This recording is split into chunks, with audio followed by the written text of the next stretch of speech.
Yan po at papasok na ang Pangulo. Salubungin natin ng masigabong palakpakan ang ating mahal na Pangulo sa kanyang pagdating.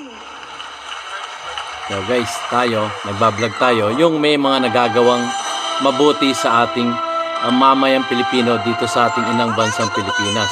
Ang Pangulo ng Republika ng Pilipinas, His Excellency Ferdinand R. Marcos Jr.